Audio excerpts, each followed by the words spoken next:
안녕하세요. 예, 잠깐 같이 기도하겠습니다. 거룩하시고 자비로우신 하나님 아버지 감사합니다. 이 땅에 태어나서 하나님도 모르고 죄 가운데 빠져서 죄만 물마신같이 짓고 살아가는 저희들, 영원한 지옥의 형벌 가운데 떨어질 수밖에 없는 불쌍한 죄인들을 십자가에서 다 이루었다 하심으로 우리의 죄를 영원히 대속하심으로 천국에 갈 수 있는 확실한 소망을 주신 것 참으로 감사드립니다. 구원받은 하나님의 자녀로서 마땅히 어떻게 살아야 될지 늘 말씀 안에서 교훈을 받고 또 각오와 다짐을 하고 있습니다. 우리의 삶이 하나님 보시기에 온전치 못한 부분들이 너무나 많이 있습니다. 아직 변화되지 않은 옛 성품이 남아서 또 하나님의 영광을 가릴 때도 많이 있습니다. 하나님 그때마다 더욱 우리의 마음을 일깨워 주시고 위로해 주시고 힘을 더해 주셔서 하나님 뜻대로 살아갈 수 있도록 더욱 하나님 영광을 위해서 살아갈 수 있도록 도와주시기를 간절히 바라곤 합니다. 특별히 잊어져 있는 불쌍한 영혼들을 주님 앞에 인도하는 그 일에 쓰임 받기를 또한 간절히 바라곤 합니다. 하나님께서 한 영혼 한 영혼 귀하게 바라보시고 한 영혼을 온 천하보다도 귀하게 보시고 있다는 것을 너무나 잘 알기에 우리도 주님의 영광을 위해서 한 영혼을 건지기 위해서 더욱 살고자 하는 간절한 마음이 있습니다.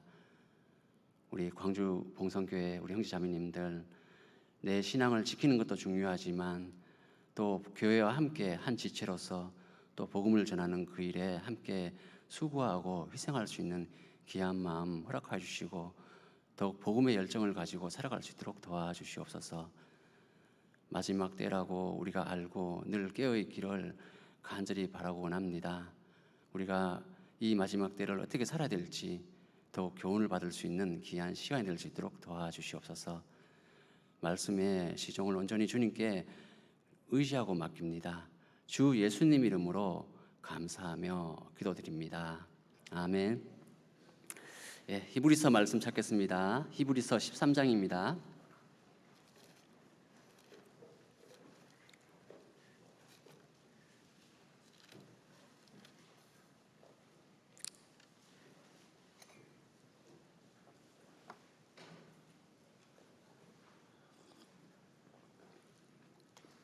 네, 히브리서 13장 14절부터 19절까지 같이 한번 읽어보시겠습니다. 우리가 여기는 영구한 도성이 없고 오직 장차 올 것을 찾나니 이러므로 우리가 예수로 말미암아 항상 찬미의 제사를 하나님께 드리자. 이는 그 이름을 증거하는 입술의 열매니라.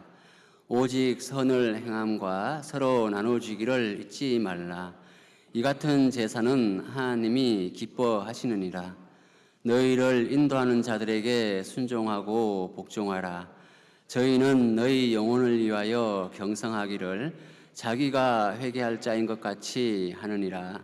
저희로 하여금 즐거움으로 이것을 하게 하고 근심으로 하게 말라.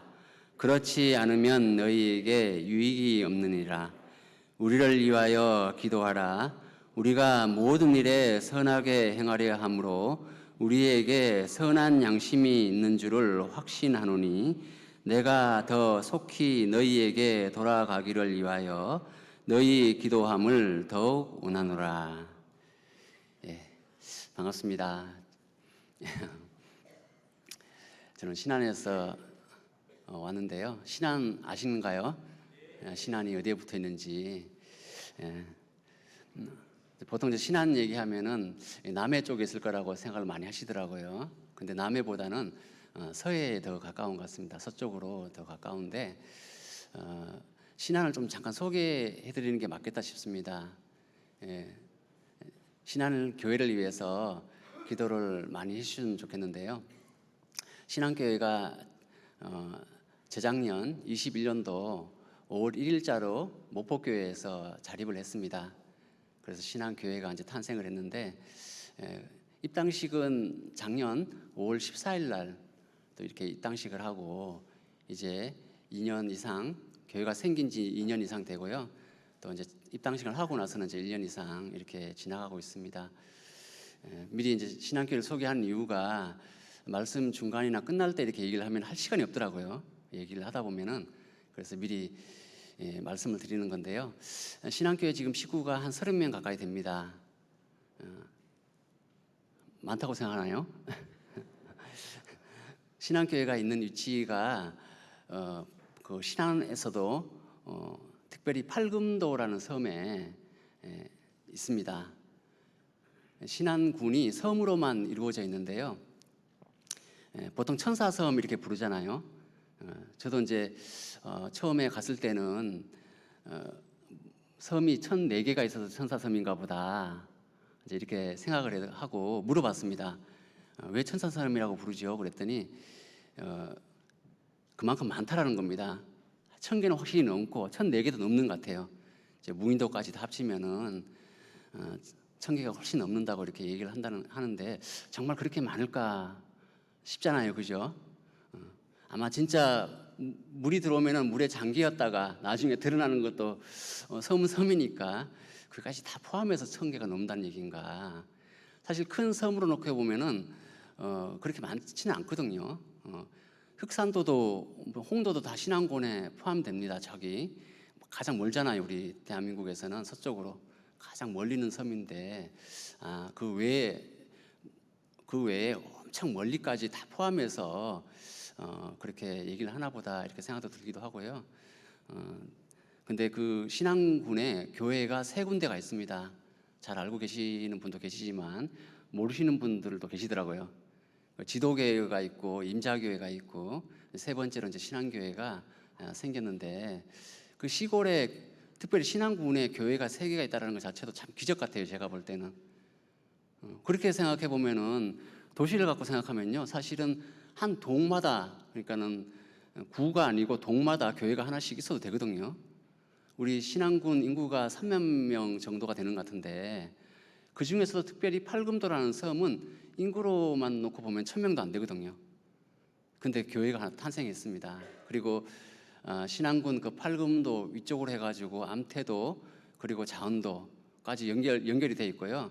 그리고 팔금도 밑으로 해서 안자도 뭐 자라도까지 이렇게 연결돼 있는데 그거는 이제 천사대교 개통되기 전에 이미 다 연결돼 있던 섬입니다. 그래서 이제 생각을 해보면은 그 섬이 한 개의 면으로 이렇게 소재지가 되어 있는데 인구수를 놓고 생각해 보면 그렇게 많지는 않거든요. 다행히 하나님이 이제 2014년도에 신안성교회를 거기다가 또 이제 허락하시고 거기에서 복음이 잘 전해진 건 아니지만 또 여러 가지 일들이 있었지만 하나님께서 교회를 특별히 허락을 해주신 것 같습니다. 근데 문제는 워낙 신안이 시골이고 사실 전국에서 봤을 때도 소멸 도시 중에 하나거든요. 그래서 뭐 그러다 보니까 인구가 점점 줄어들고 있는데 복음을 전해도 다들 어르신들밖에 없기 때문에 물론 이제 어르신들도 구원을 받아야 되지만은 교회가 성장하기 위해서는 그 어르신들이 구원받고 교회에 와서 봉사를 하기에는 너무 약합니다. 그래서 제가 미리 이제 말씀을 드리는 이유가 신앙교회에 오시려고 혹시 생각하시는 분들이 계실까봐 좀 기도해 보시고 제 생각에는 지금 신앙교회 그 나이를 놓고 비중을 이렇게 성도들을 생각해 보면요 다 7, 80대거든요. 7, 80대 60대 이제 후반이 이제 몇 분 계시는데 그분들도 이제 몇 년 지나면 70대로 넘어가셔요. 그 제일 젊은 사람이 누구냐면은 25. 저희 아들이 자녀가 아닙니다. 작년에 이제 입당식을 할 때 목포교회 형제님이 신앙교회를 위해서 이 형제님은 어떤 꿈을 가지고 있냐면은 흑산대에도 교회가 세워져야 됩니다. 이런 꿈을 가지고 계시는 분이고 그러다 보니까 자기가 이제 어르신들을 도와서 여기 와서 있고 싶다 해가지고 이제 청년의 모임은 목포교회에서 하고 소속은 신앙교회 소속으로 해서 이제 같이 봉사도 해주시고 방송 봉사도 해주고 다 해주고 있거든요. 그 형제님 오셔가지고 그걸 제가 너무 감사가 돼요. 오는 것 자체도 귀하지만 오셔가지고 그리고 또 저하고 제일 많이 교제를 합니다. 제 자녀 정도 되는 나이거든요. 25이면. 그런데 제일 가까워요. 그 형제님 다음에 이제 40대 가정이 한 가정이 있는데 저쪽 또 섬에 있어가지고요. 그 가정은 이제 모임을 하려 그러면은 주일날 이제 아침에 배 타고 나와야 되고 또 모임을 하게 되면은 배 타고 들어가야 되고 제가 뭐 그런 상황입니다. 그러다 보니까 여건이 그렇게 좋은 건 아닙니다. 그런 상태에 있고 그 다음에 젊은 가정이 50대 가정인데 저희 가정입니다. 저는 청년이에요. 거기서 신앙교회에서는 그는 뭐 한 6, 70만 돼도 청년이라고 부르니까 저는 애기지 어떤 면에서는 나이를 놓고 보면은 근데 그런 수준에 있고요. 그러다 보니까 신안에 와서 제일 많이 기도하는 것 중에 하나가 전국에서 또 계신 우리 형제 자매님들이 이제 은퇴할 나이 있잖아요. 세상에서는 은퇴할 나이 이제 50대 중반만 돼도 거의 이제 은퇴를 하시고 또 직장도 뭐 연금도 이렇게 받을 수 있는 그런 나이도 계시잖아요. 그럼 그런 분들이 기도하는 가운데서 시골 꼭 신안이 아니어도 뭐 자기 고향을 찾아갈 수도 있는 거고 실제로 제가 인천에 같이 있던 어떤 집사님은 이제 퇴임하시고 고향이 상주라서 상주에 계시더라고요. 제가 그때 외부 설교를 갔다가 갑자기 인천에 계셔야 될 분이 거기서 막 있으니까 내가 깜짝 놀래가지고 왜 여기 계시냐고 그랬더니 이제 퇴임하고 이제 거기 오셨다고 그러시더라고요. 그래서 이렇게 돌아오시는 분들이 계시면 참 좋겠다. 그리고 세상 사람들은 먹고 살기 위해서 도시만 생각하고 도시로 나가는데 우리 형제 자매님들은 이제 먹고 좀 살만 하신 분들 특히 농사를 안 지어도 되는 분들 있잖아요. 그런 분들은 사실 도시에서 집 한 채만 팔아도 시골에서 평생 살아갈 수 있는 비용은 될 것 같아요. 뭐 서울 같은 데는 뭐 그 집값이 막 몇 억씩 하잖아요. 7억, 10억 뭐 하여튼 뭐 정확한 금액은 모르지만 뭐 그 정도 돈이면은 시골에 와서는요 돌아가실 때까지 그냥 먹고 살만 하거든요. 집 한 채 짓고. 그래서 교회를 위해서 점점 고령화 사회가 되다 보니까 세상만 그런 것이 아니라 교회도 힘이 많이 이제 시골에 있는 교회가 점점 이제 힘이 약해질 수 있는데 우리 형제 자매님들이 정말 복음을 위해서 지금까지 살아오셨다면 또 살아오셨듯이 또 시골에 와서 정착을 하면 함으로 인해 가지고 뭐 그렇다고 해서 시골이 완전히 무슨 유령 도시처럼 사람이 안 사는 곳은 아니잖아요. 시골에도 젊은 사람들이 있거든요. 어차피 거기 이제 신안 경찰서도 이제 5월 이번 7월 달에 개설을 했습니다. 신안 경찰서도 생기고 신안 소방서도 생기고 그러다 보니까 젊은 사람들이 직장 때문이라도 들어오고 또 거기 뭐 우체국도 있고 농협도 있고 면 사무소도 있잖아요. 거기 근무하시는 분들 젊은 분들이 있어요. 근데 그분들이 시골에 와서 정착할 수 없는 이유 중에 하나가 직장이 거기 있으면 거기 살아야 되잖아요. 근데 정착을 못하는 이유가 집이 없어요. 살 집이. 도시는 직장만 있으면은 살 집이 얼마든지 구해지잖아요. 뭐 전세든지 월세든지 살아야 되니까 쉽게 구해지는데 시골은 집을 짓든지 해야 되는데 당장 집을 지을 수 있는 능력은 없잖아요. 직장만 얻었다고 해가지고 그러다 보니까 집을 짓기도 힘들고 근데 또 시골집이다 보니까 잘 안 들어가려고 그래요. 사람들이 도시에만 살던 분들이 그 시골집에 적응을 못 하잖아요.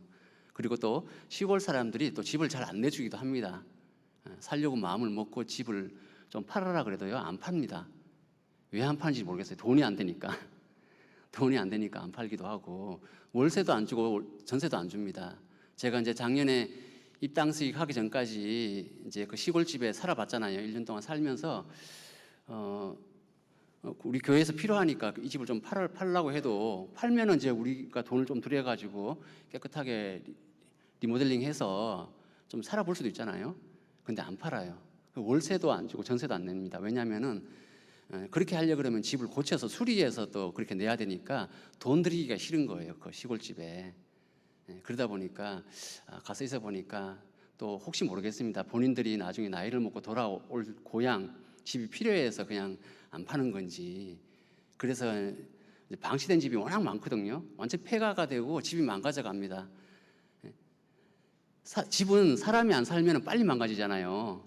사람이 살아야 집이 관리가 되고 또 뭔가 이렇게 괜찮은데, 그러다 보니까 집도 빨리 이제 망가지고 폐가가 되다 보면 꼭 귀신 나올 것 같아요. 가보면은 진짜 무섭습니다. 근데 그런 상태임에도 불구하고 왜 안 팔까? 뭐 100%는 아니지만은 그러지 않을까 저는 생각을 해봤는데요. 어쨌든 이 시골에 있는 많은 이제 교회들이 있는데, 우리 형제 자매님들이 기도하는 가운데서 와서 정착을 해주시면은 이제 새로 세상 사람들 중에도 또 시골로 돌아오는 사람들 있잖아요. 그 사람들이 우리가 먼저 거기 가서 정착을 하고 어느 정도 약간의 틀을 잡고 딱 잡고 있으면은 그분들 돌아오면은 붙을 수 있잖아요. 뭐 좀 이렇게 시골에 먼저 경험이 있기 때문에 좀 뭔가 도움을 드리면서 전도도 하고 그럴 수 있겠다 싶기도 합니다. 그건 제 생각이고요. 어쨌든 복음을 전하기 위해서 우리가 하는 것이지 뭐 꼭 시골에 정착해야 된다 그런 것보다도 그렇게 해서라도 우리가 교회를 또 유지해야 되고 교회가 또 있어야 복음이 전해지기 때문에 기도를 해주시면 좋겠습니다. 아시겠죠? 그리고 25 청년이 있다고 말씀을 드렸는데, 혹시 자매님들 중에 청년 자매님들 중에 꿈이 있다면 혹시 해외 선교를 생각하시는 분들이 있다 그러면 거기도 해외니까 오셔가지고 또 우리 부모님들 중에도 간다 그러면 붙들지 마시고 왜 시골로 가냐고 그러지 말고 가시면 좋겠습니다. 임자교회에 우리 봉사장님이 이제 젊었을 때 이제 임자에 내려가셔가지고 정착을 하셔가지고 자녀들이 있는데, 그 자녀가 이번에 또 결혼을 한다고 하더라고요. 너무 한 기적이 일어났습니다. 형제님이 임자로 오신다고 그렇게 얘기하시더라고요. 그래서 야, 대단하다, 대단한 결정을 하셨다, 그렇게 이제 생각을 하는데, 어쨌든 우리가 먹고 사는 것도 중요하지만 우리는 복음을 위해서 모든 걸 하잖아요. 교회가 존재하는 것도 결국은 복음을 위해서 우리가 존재하는 겁니다. 복음을 전하기 위해서, 한 영혼을 건지기 위해서. 우리가 꼭 멀리 나가서 뭐 엄청난 비전을 가지고 꿈을 가지고 멀리 가서 해외 선교를 하고 엄청난 어떤 고난을 겪고 막 죽기를 각오하고 그렇게 살아서 복음을 전하는 것도 중요하지만, 사실 그렇게 살 수 있는 분은 또 몇 분 안 되잖아요. 진짜 중요한 것은 내 옆에, 내 주위에 있는 사람들을 전도하는 것이라고 생각이 듭니다. 그래서 오늘 그 부분에 대해서 이렇게 잠깐 말씀드렸고요. 오늘 같이 이렇게 나누고 싶은 것은 뭐냐면은 히브리서 13장 15절 끝부분에 보면 제가 한번 읽어보겠습니다. 이러므로 우리가 예수로 말미암아 항상 찬미의 제사를 하나님께 드리자. 이는 그 이름을 증거하는 입술의 열매니라. 이렇게 말씀하고 계시는데, 입술의 열매에 대해서 좀 말씀을 드리려고 합니다. 사실은 주제는 잡았지만요, 그냥 편하게 좀 말씀을 드리고 싶어요. 입술의 열매. 사실은 우리가 복음을 전하기 위해서도 많은 조건들이 필요하지만은 내가 구원받고 내가 어떻게 살아가는지, 사실 전도가 말로만 해가지고 전도가 되면은 얼마나 좋겠습니까? 근데 사실은 많은 사람들이 구원을 못 받는 이유 중에 하나가 세상이 약해져서 이렇게 생각할 수도 있잖아요. 근데 왜 세상이 약해졌을까? 이렇게 생각해 보면요, 인간 관계 속에서 우리 뭐 교회 안에서뿐만 아니라요, 세상에서도 가장 문제가 되는 것이 이게 말이더라고요. 그래서 입술의 열매라고 했을 때 우리가 살아가는 모든 것들이 입술의 열매에 다 포함이 되는 겁니다. 특별히 교회 안에서는 이제 그 입술의 열매를 구체적으로 얘기하면 간증이 되겠죠. 간증. 우리가 하나님 앞에 드려지는 찬양도 하나님께 영광을 돌리기 위해서 부르는 거기 때문에 열매라고 할 수 있겠죠. 하나님께 영광을 돌리는 삶이잖아요. 근데 입술로만 찬양만 잘 부른다고 해서 그게 입술의 열매냐? 정말 내가 마음에 담고 있는 것, 정말 하나님 앞에 품고 있는 정말 귀한 간증을 우리가 노래로 승화시켜서 표현하는 거잖아요. 그래서 실제로 찬송가나 모든 것들이 어떤 구원받은 사람들의 그 간증이거든요. 그 간증이 곡이 붙여지고, 그리고 그것을 우리가 부르기 때문에 마음에 때로는 큰 위로도 받고 힘도 얻고, 또 그 찬양의 가사가 때로는 우리 설교 1시간 이렇게 길게 듣는 것보다 마음에 더 큰 울림을 만들어내잖아요. 찬양이. 그만큼 구원받은 사람들에게는 그 찬양이 큰 힘이 되는 겁니다. 그래서 늘 부르는 찬양이지만 부를 때마다 마음에 감동이 되고 감사가 되잖아요. 그렇기 때문에 우리가 말을 많이 하는 것이 중요한 것이 아니라 한 마디를 하더라도 정말 꼭 필요한 말을 하고 서로에게 유익이 되는 말을 하고 살아야 되는데, 교회 안에서도 보면요, 너무 사실은 필요 없는 말들을 너무 많이 해요. 그 필요 없는 말이라고 했을 때 특별히 세상적인 말. 제가 서울교회에 있으면서 청년 때 이제 구원을 받고 교제에 붙어가지고요, 신앙생활을 했는데, 뭐 청년 때는 또 순수하시죠, 대부분. 뭐 세상에 때가 많이 안 묻고 또 사회생활을 처음 하다 보니까 모르는 것도 많지만 한편으로 생각하면은 순수한 거죠. 순수하게 말씀을 받아들이고 마음에 이제 힘을 얻고 이렇게 살아보다 보니까 그냥 말씀으로만 해도 충분히 살아갈 수 있겠다 싶었는데, 점점 교회 안에서 많은 일을 겪다 보니까 형제 자매들의 그 모습을 통해서 진짜 좋은 것만 보면 좋은데 안 좋은 모습들을 보게 됐을 때 마음에 상처가 되고 때로는 실망이 되기도 하고, 그러면서 또 한편은 내 자신을 또 보게 되더라고요. 나는 정말 바르게 살고 있을까 이렇게 바라보면은 나도 부족한 게 참 많다는 생각을 많이 했습니다. 그래서 제가 구원받고 교제에 붙을 때는 다 형제 자매님들이 천사로 보이고, 야, 정말 우리 교회처럼 이렇게 살아가는 사람들은, 제가 일반 교회를 다녀봤기 때문에 비교가 됐거든요. 우리 교회 형제 자매님들은 한 영혼을 건지기 위해서 정말 간절하게 기도 부탁하고 정말 말도 너무 부드럽게 온유하게 잘 하시는구나. 교제만 할 때는 교제 부서에, 청년회도 교제 부서에 있고, 뭐 구역 모임, 뭐 조모임은 제가 안 가지만 뭐 서울에 있으면서 뭐 직장에 있다 보니까 이제 그 방배선교원에서 직장인 모임도 있었고, 그러면서요, 그 모임만 참석할 때는 다 형제 자매님들이 천사처럼 보이더라고요.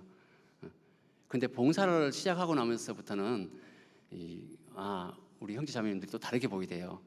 특히 형제님들은 가까이 이렇게 접하다 보니까 봉사하면서 평소에는 형제님, 자매님 아주 부드럽게 이렇게 얘기하시는 분들이 봉사를 하니까 좀 말을 좀 제가 느끼기에는 좀 과격하다.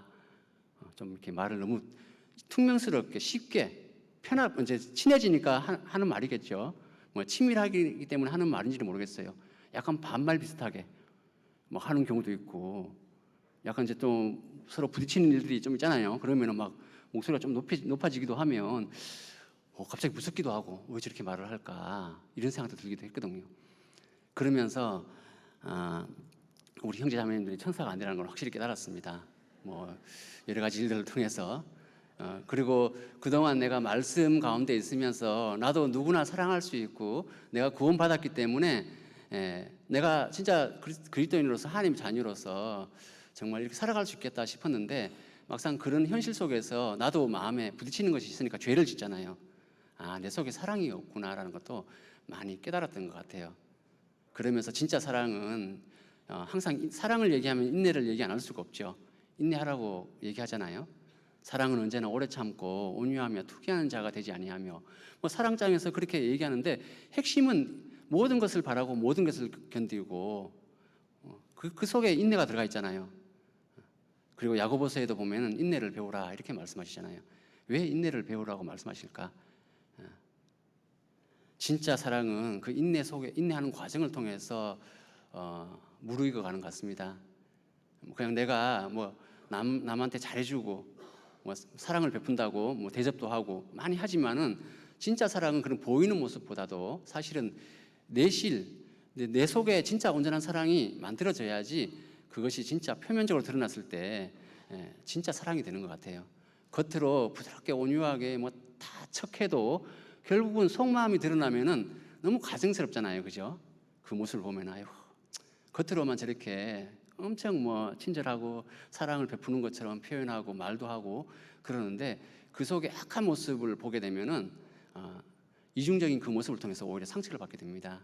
그래서 오늘 입술의 열매라고 이렇게 주제를 잡은 것도 사실은 정말 내 속에 있는 진짜 내가 뭐 100% 구원 받았다고 해서 바뀌는 모습은 아니지만은 같이 교제하는 가운데서 더 많이 생각해봤으면 좋겠다 싶어가지고요. 오늘 이렇게 주제를 잡은 겁니다. 그래서 오직 여기 보면은 15절에 이러므로 우리가 예수로 말미암아 항상 찬미의 제사를 하나님께 드리자 이렇게 말씀하시는데, 찬미의 제사, 보통 이제 제사라고 그러면 이제 우리 현대 어떤 모습으로 바꾸면 그 예배라고 할 수 있겠죠. 구약 시대는 제사를 지냈지만 우리 시대는 많은 교회에서 예배를 본다고 하잖아요. 우리도 어떤 면에서는 이 시간이 예배 보는 시간이죠. 말씀 듣는 시간이. 근데 찬미의 제사라고 이렇게 표현하고 있습니다. 진짜 하나님 앞에 드려지는 찬미의 제사, 그것이 무엇일까? 하나님께 영광을 돌릴 수 있는 모든 삶이 찬미의 제사가 돼야 됩니다. 찬미라고 해서 뭐 찬송 뭐 이런 것만 생각할 것이 아니라, 진짜 찬미의 제사는 내 삶이, 내 하나님 앞에 드려지는 진짜 삶, 진실한 삶, 그것이 찬미의 제사가 됐으면 좋겠습니다. 그래서 14절부터 다시 보면, 우리가 여기는 영구한 도성이었고 오직 장차 올 것을 찾나니, 우리가 세상을 살면 살수록 세상이 영구한 도성이 아니라는 것을 절실하게 깨달아요. 저도 이제 구원받고 청년의 시기, 또 이렇게 나이를 먹어가면서 저도 이제 몇 년 안 있으면 이제 환갑이라는 나이가 다가오더라고요.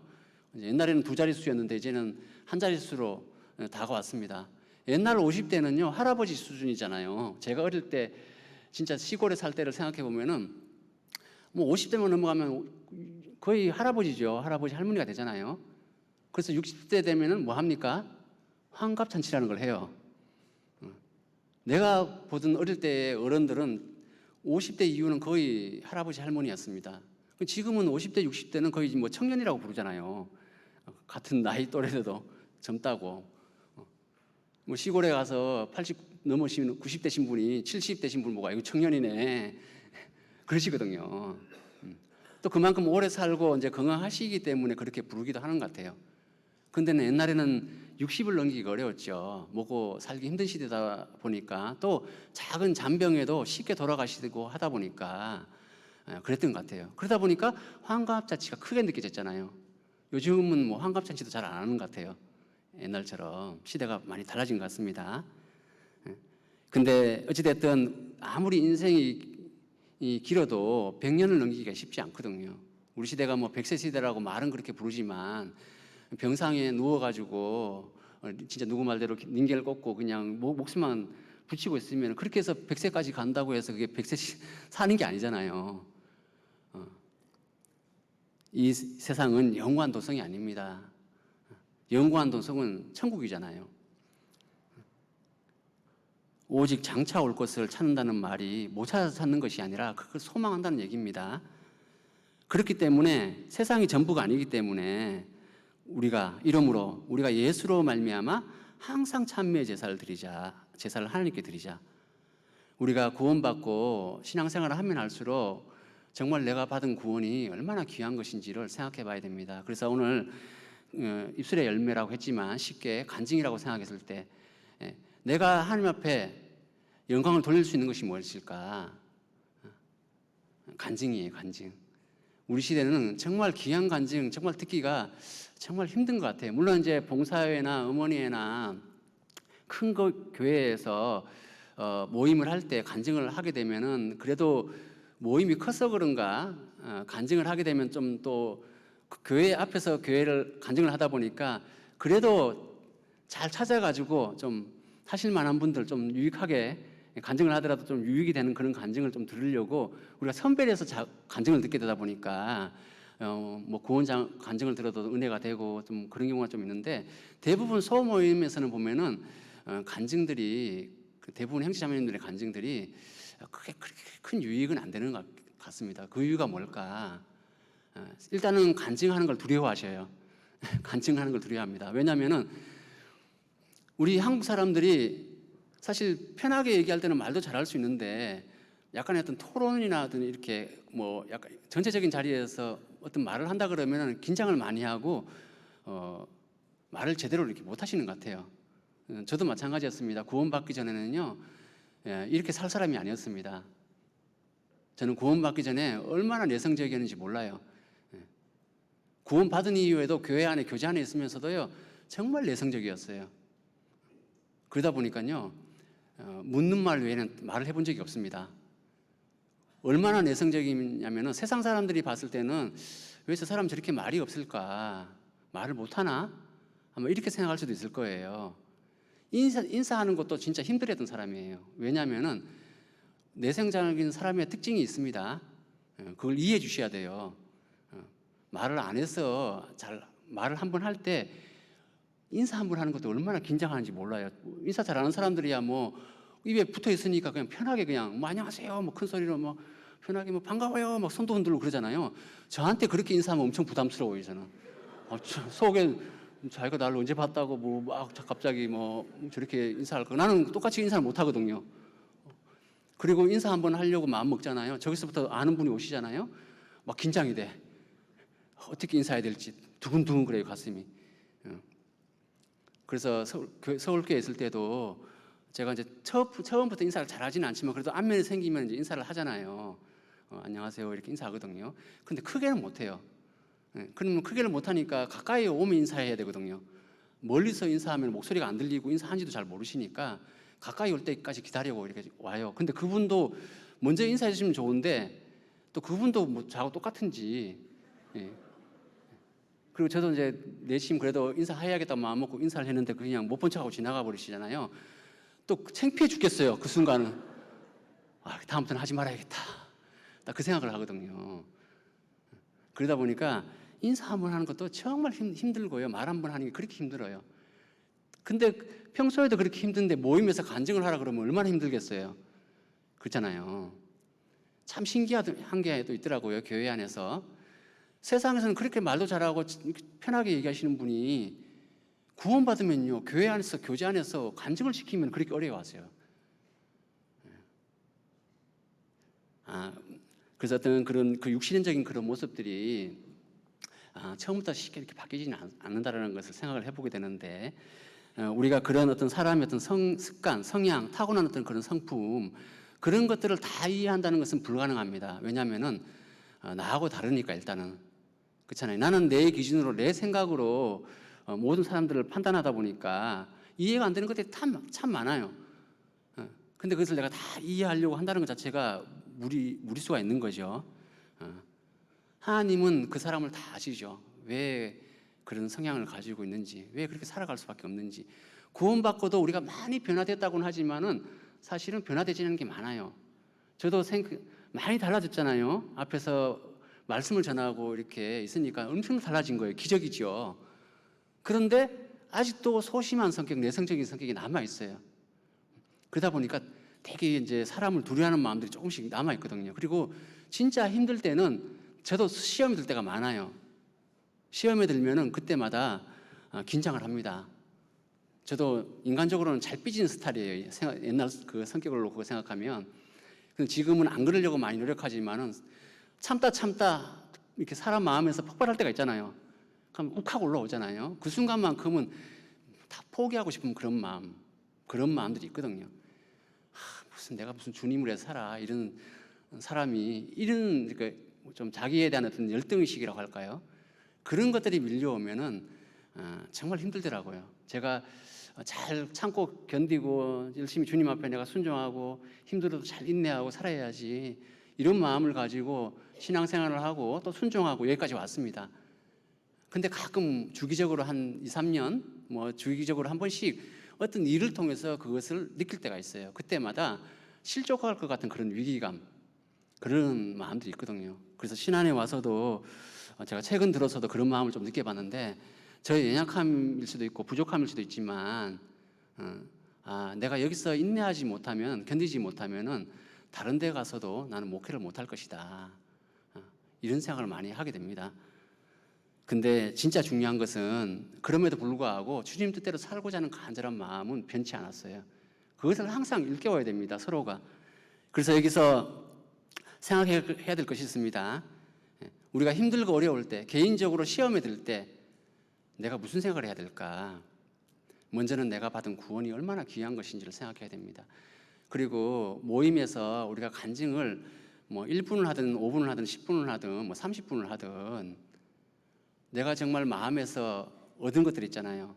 잘 살아서 내가 간증할 것이 많으면 좋겠지만 비록 없다 할지라도 분명히 내가 하나님 앞에 매달리고 간구하면 하나님이 간증할 거리를 주십니다.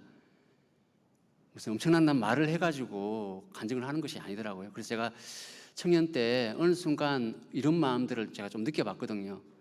제가 구원받고 나서 교제 가운데 붙으면서요, 아까처럼 다 살 수 있을 거라고 느꼈다고 생각했잖아요. 근데 막상 봉사하면서 여러 가지 일들을 통해서 마음에 시험이 들기도 하고 부딪히면서 힘든 과정을 통해서 또 교회 안에서 형제 자매님들이 이렇게 모임 속에서 이렇게 한 분 한 분 살펴보면서 느낀 게 있습니다. 열심히 살아가는 분도 계시지만은 잘 못 사시는 분도 계시잖아요. 모임은 또 간신히 나오시고 왜 그럴까 이렇게 돌아보거든요. 왜 그렇게 살까? 근데 그분들이 뭐 물론 이제 타고난 어떤 여러 가지 성향, 성격 좀 그런 것들도 있을 수 있지만은 상대적으로 너무 잘 사는 것만 자꾸 이제 보여주니까 교회에서 상대적으로 자기는 계속 주님 앞에 못 사는 것처럼 비춰지잖아요. 뭐 전도를 해도 막 누구는 막 전도를 몇 명을 해가지고 이렇게 전도를 잘했습니다. 이렇게 구원을 받았습니다. 제가 구원받고 몇 명을 우리 가족을 전도했는데 뭐 진짜 제가 제일 부러워했던 분 중에 하나가 나는 그렇게 사실 전도도 잘 못하지만 하려고 애를 쓰고 기도하고 해도 정말 가족 전도도 쉽지 않고 또 옆에 있는 사람들 뭐 직장 동료라든지 뭐 친구들 있잖아요. 전도를 잘 하기가 힘든데 어떤 분은요 어떻게 했는지는 모르지만은 구원받은 지 얼마 안 돼가지고 막 온 가족이 구원을 받고 그런 분들 보면요 그렇게 부러울 수가 없잖아요. 어떻게 전도를 저렇게 열정이 강하시구나. 근데 나는 왜 이렇게 부족할까? 전도를 해보지만은 쉽지가 않잖아요. 근데 그런 분들이 앞에 나와서 이렇게 간증을 하시면은 항상 나는 전도도 잘 못하고 못 사는 사람, 못하는 사람 뭐 이런 식으로만 자꾸 마음에 자꾸 들어오니까 점점 이제 사람이 좀 위축이 되고 그리고 와도 자기는 할 얘기가 없어지는 거예요. 왜냐하면 잘하는 사람들만 드러나고 자기는 자꾸 이제 밀려나잖아요. 그리고 와도 힘이 없어. 전도도 못하지. 그렇다고 해서 내가 봉사를 열심히 하고 잘하고 있냐. 그렇지 못한 것이 너무 많다 보니까 마음이 많은 위축을 가지고 있는 그런 마음들이 있을 수 있는데 그런 부분들을 우리가 잘 좀 생각을 해서 그분들의 마음을 주님 앞에 다 나와서 이렇게 풀어낼 수 있도록 도와주는 것이 좀 먼저 진짜 잘 사는 분들의 입장에서 봤을 때는 그런 걸 좀 살펴줬으면 좋겠다. 그리고 무작정 어떤 맹목적으로 내가 겪고 느끼고 깨달은 것을 어떤 정답 아닌 정답처럼 정답을 너무 강요하다 보면요, 때로는 그 믿음의 분량이 안 되시는 분들은요, 그것이 금방 이해가 안 되거든요. 그러다 보면 마음에 오히려 상처로 먼저 와닿습니다. 제가 그런 것을 느끼면서 말을 한마디 해줄 때도 같이 교제를 해줄 때도 나는 이 사람한테 필요해서 해주는 말이지만은 잘못해주면 맞는 말을 함에도 불구하고 상처가 되는 말을 하게 된다 그러면은 그것이 더 큰 문제라는 생각을 합니다. 하나의 예를 든다 그러면은 예를 들면 우리 초기에 뭐 수양회 하고 올 때 그런 얘기 많이 들었거든요. 수양회 안 가더라도 수양 회비를 내라. 상식적으로는 이제 인간적으로는 이해가 안 됩니다. 세상에서는 뭔가 모임을 하고 뭔가를 할 때는 자기가 참여하게 되면은 참여하려고 회비를 내는 거고 회비를 내므로써 자기가 참여할 수 있으니까 내는 거잖아요. 목적이 그거잖아요. 근데 우리는 무조건 내라. 이렇게 얘기하거든요. 근데 금방 이해가 안 되는 거예요. 나중에는 이해를 했습니다. 먼저 내면은 일단 마음이 회비를 냈기 때문에 가야겠다는 마음이 생기잖아요. 그리고 혹시 못 가더라도 그것이 또 수양의 헌금으로 사용되잖아요. 귀하게 복음을 전해지는 곳에 사용되니까 얼마 안 되는 돈이지만 내가 못 가더라도 간접적이지만 또 참여하게 되는 거고 물질을 넣었으니까 그런 마음으로 생각하면은 내라는 것이 이해가 되지만은 무조건 내라 그러면요 처음에는 이해를 못 합니다. 왜 내가 못 가는데 나는 못 간다고 하는데 시간이 안 된다는데 왜 회비를 내라고 하냐 그렇게 생각이 들거든요. 저도 처음에는 그런 생각이 딱 아니나 다를까 딱 왔었어요. 그래서 무조건 그렇게 말하는 것은 오히려 그것 때문에 이상하게 생각하기도 하고 오해를 할 수도 있습니다. 그래서 하나의 예지만은 우리가 내가 알고 나는 정답이라고 생각하고 나는 바른 말이라고 해주는 말들이 어떤 누군가에게는 시험거리가 되고 문제를 줄 수 있다. 제가 창원 있을 때도 어떤 형제님이신데 교제에 떨어지신 분인데 본인 입으로 표현을 해주셔서 알아요. 구원을 받고 교회에 와서 이제 교제에 이제 붙으려고 이제 뭐 물론 마음에 여러 가지 시험거리가 있었겠지만 뭐 마이가 틈을 탄 거겠지만 친구 관계고 또 편한 관계다 보니까 전도를 해가지고 구원을 받았다 그러고 교제에 나오시는데 떨어졌어요. 그래서 신방을 갔는데 그분이 그렇게 얘기를 하는 거예요. 물론 이제 핑계일 수도 있을 거예요. 그 말 자체가 이제 아직 온전하게 교회 안에 뿌리를 내린 것이 아니다 보니까 핑계일 수도 있겠지만 그렇게 표현하는 거예요. 뭐 11조나 헌금 내는 거에 대해서 이제 물어봤는데 안 내도 된다고. 좀 이제 또 약간 경상도 사람들이 좀 투박하게 하는 말들 있잖아요. 약간 뭐 구원도 확실치 않고 뭐 구원도 안 받은 사람이 헌금 안 해도 된다 이렇게 막 좀 강하게 이렇게 표현을 했나 봐요.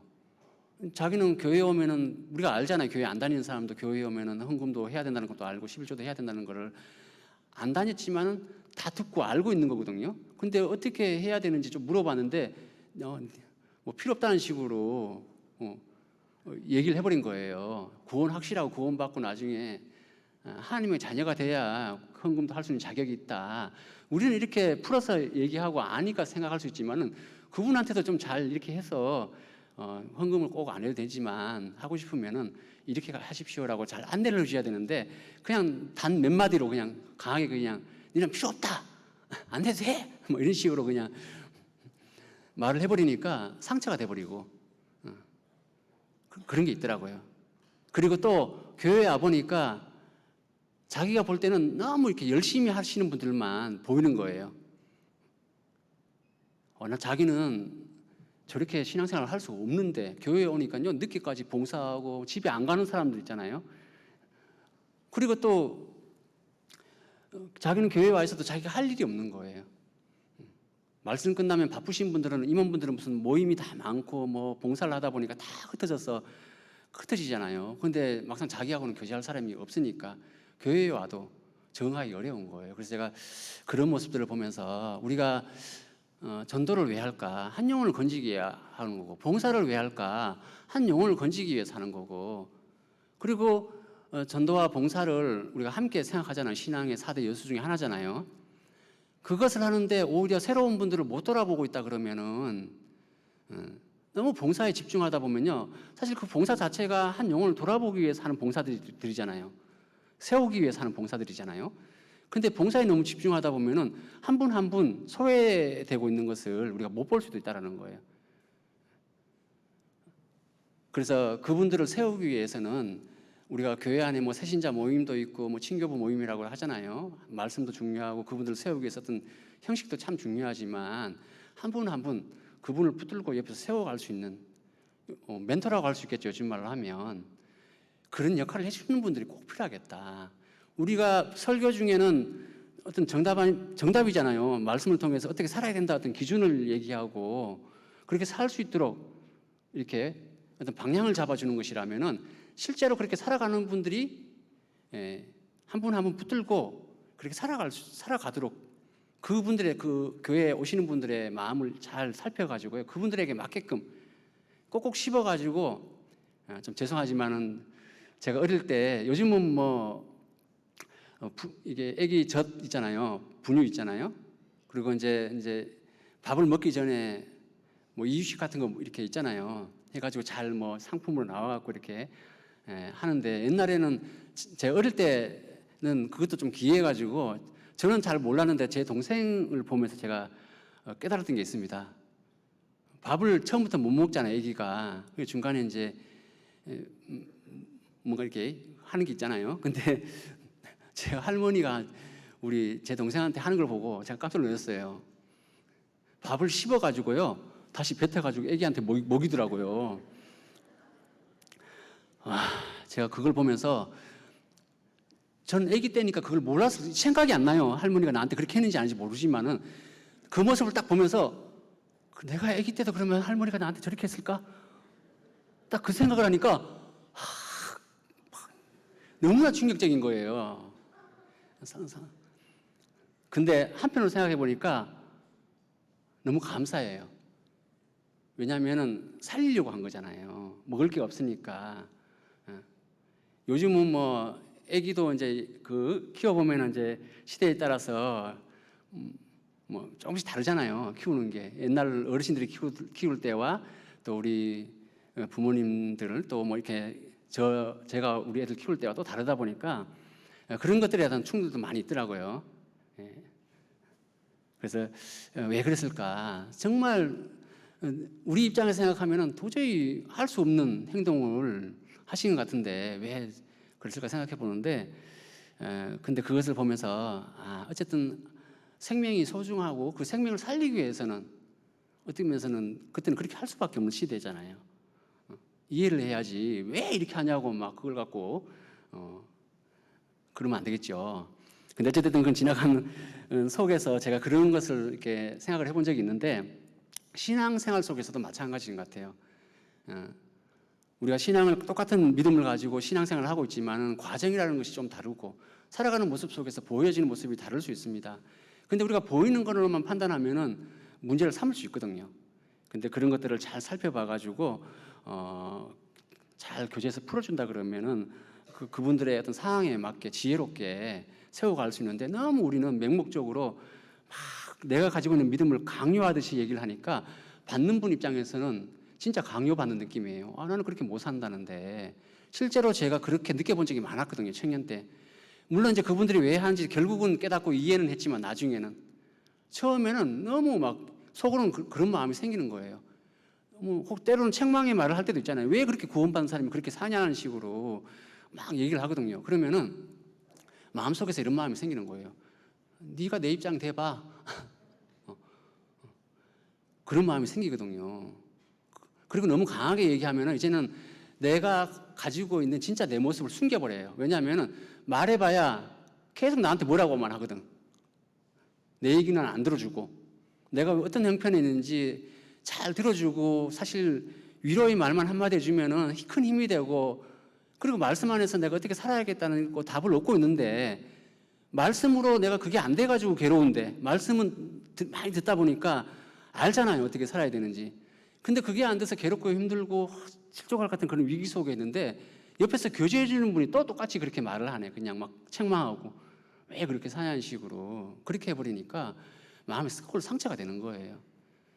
그래서 우리가 그런 부분들을 생각한다 그러면은 이 간증이라는 것이 모임에서만 뭐 포장된 말이잖아요. 어떤 면에서는 조심스럽게 하다 보니까 포장을 안 할 수는 없겠지만, 그 간증도 중요하지만 더 중요한 것은 옆에서 실제로 친밀하게 옆에서 붙들고 인도하고 안내자 역할을 하는 분들 있잖아요. 몽학 선생의 역할을 하는 분들 있잖아요. 그런 분들이 사실은 그 말씀이 그분에게 잘 유익이 되도록, 때로는 내가 시험 들고 힘들었을 때 어떤 그런 경험들 있잖아요.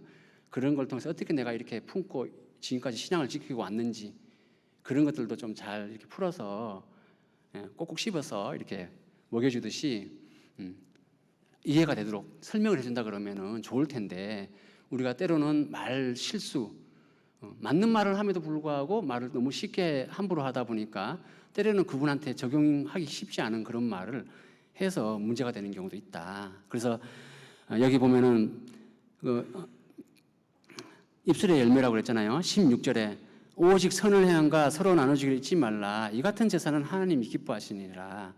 오직 선을 행함, 이 선이라는 것은 그 원어의 뜻을 갖고 생각하면 찬양받을 만한 선, 이 도덕적인 어떤 선, 뭐 착하다라고 하잖아요. 착할 선, 착하게 우리가 살아가는 것도 중요하지만 하나님 앞에 정말 착한 것이 뭐예요?